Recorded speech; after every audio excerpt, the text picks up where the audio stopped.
Vacation ആയാല് അമ്മാത്ത് നിക്കാൻ പോവാൻ വലിയ ഇഷ്ടായിരുന്നു പണ്ട്. വയലിലും കുന്നിന്റെ മുകളിലും ഒക്കെ ഇങ്ങനെ നടക്കുക. രാവിലെന്നോ വൈകുന്നേരന്നോ ഒരു വ്യത്യാസം ഇല്ലാണ്ട്. അച്ഛനും അമ്മയും ഉണ്ടാവൂല്ല. അപ്പൊ പിന്നെ പറയണ്ടല്ലോ.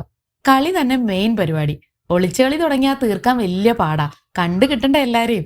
കസിൻസ് എല്ലാരും ഉണ്ടെങ്കിൽ മെയിൻ പരിപാടി മരം പിടിച്ച് കളിക്കലായിരുന്നു. ഓരോരുത്തരും ഓരോ മരം പിടിക്കും. നടുക്ക് നിൽക്കുന്ന ആള് വന്ന് തൊടാതെ പരസ്പരം മരങ്ങൾ മാറി മാറി പിടിച്ചിങ്ങനെ ചിത്രശലഭങ്ങളെ പോലെ.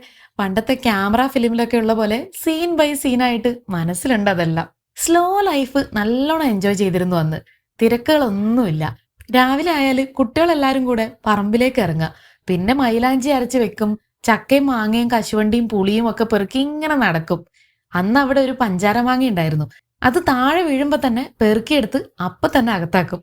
ബാല്യമാണ് എപ്പോഴും നല്ല കാലം എന്ന് പറയുമ്പോഴും ഞാൻ പറയാറുണ്ട് എനിക്കെന്റെ ബാല്യത്തിലേക്ക് തിരിച്ചു പോണമെന്നൊന്നും ഇല്ലാന്ന്. സ്കൂളും പഠിത്തവും പരീക്ഷയും ഒക്കെ ആലോചിച്ചിട്ടാണ് കേട്ടോ അത്.